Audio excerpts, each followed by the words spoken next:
नमस्कार, आप देख रहे हैं न्यूज फॉर नेशन और मैं हूं शुभे आपके साथ।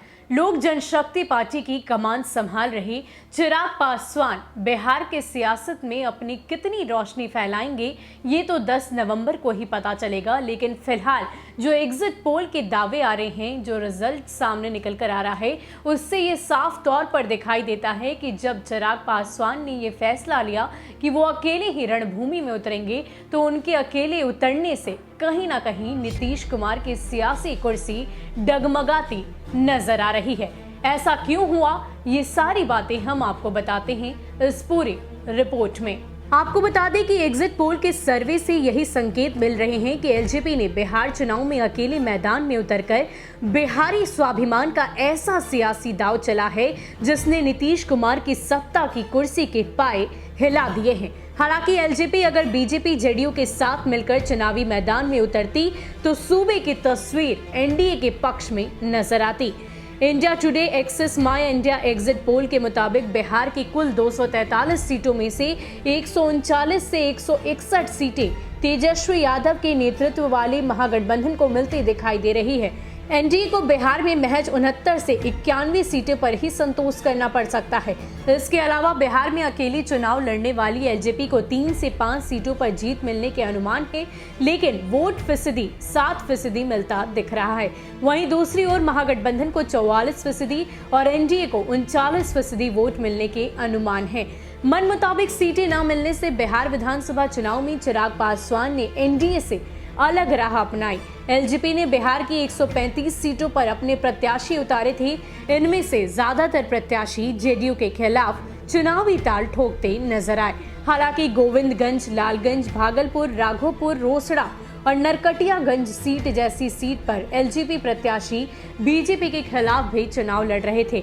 एग्जिट पोल के मुताबिक बिहार में भले ही एलजेपी को 3 से 5 सीटें मिलती दिख रही हो, लेकिन चिराग ने 2 दर्जन से ज्यादा सीटों पर बीजेपी के बागी नेताओं को कैंडिडेट बनाकर नीतीश कुमार के राजनीतिक समीकरण को पूरी तरह से बिगाड़ दिया है। एलजेपी के अलग जाने से जेडीयू को सीटों का नुकसान हुआ।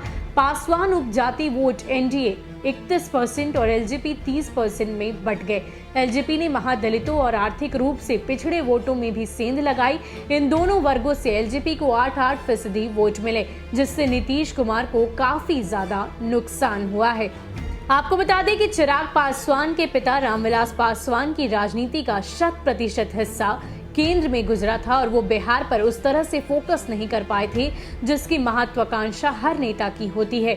लोकसभा चुनाव 2019 के बाद एलजेपी की कमान चिराग पासवान को मिली। चिराग ने यह भाप लिया था कि बिहार की राजनीति में स्पेस है जिसको भरने की कोशिश होनी चाहिए। इसी के बाद बिहार की राजनीति को गंभीरता से लेते हुए अपनी जगह बनाने की कवायद शुरू की और राज्य के तमाम मुद्दों को उठाना शुरू किया। एनडीए में रहते हुए चिराग पासवान ने यह रणनीति बनाई कि नीतीश कुमार के खिलाफ आक्रोश को कैश करने के लिए उनके खिलाफ सवाल पूछे जाने चाहिए। फरवरी आते आते उन्होंने बिहार फर्स्ट, बिहारी फर्स्ट का कॉन्सेप्ट तैयार कर लिया, जिसमें बिहार के आम लोगों की जरूरतों को देखते हुए कई पहलुओं को शामिल किया गया। चुनाव के पहले से ही चिराग पासवान ने नीतीश सरकार की कई योजनाओं के क्रियान्वयन और अफसरशाही पर सवाल उठाने से पीछे नहीं रहे। यही नहीं, जेडीयू ने समय पर चुनाव कराने की बात की तो चिराग ने चुनाव आयोग को पत्र जारी करके लिखा कि कोरोना संक्रमण के चलते अभी चुनाव नहीं कराना चाहिए। चिराग ने इसके बाद नीतीश कुमार की सबसे महत्वाकांक्षी योजना 7 निश्चय पर हमले और दूसरे मुद्दों पर सवाल पूछना शुरू कर दिया। चिराग ने अपने लगातार बयानों से नीतीश के खिलाफ सियासी जमीन तैयार कर दी थी। एनडीए से अलग होने के बाद चिराग पासवान ने नीतीश कुमार के खिलाफ मोर्चा खोल दिया था। चिराग के कई बयानों ने नीतीश कुमार को नींद उड़ा दी। जेल भेजने से लेकर 10 नवंबर के बाद नीतीश कुमार बिहार के मुख्यमंत्री नहीं रहेंगे। यही नहीं, नीतीश कुमार की वफादारी पर भी सवाल खड़े किए गए। इस तरह के बयान देकर वो लगातार बिहार के चुनाव में चर्चा में रहे, लेकिन जो चिराग ने जो जमीन नीतीश के खिलाफ तैयार की उस पर तेजस्वी कब्जा जमाते नजर आ रहे हैं। तो 10 नवंबर को ही नतीजे आएंगे और उस दिन ही पता चलेगा कि चिराग अपनी प्लानिंग में कितने सफल रहे हैं।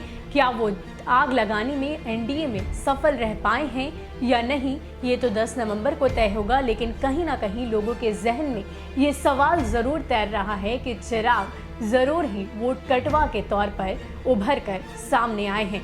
फिलहाल के लिए इतना ही। ऐसे ही अपडेट्स के लिए आप हमारे साथ बने रहिए और देखते रहिए न्यूज़ फॉर नेशन।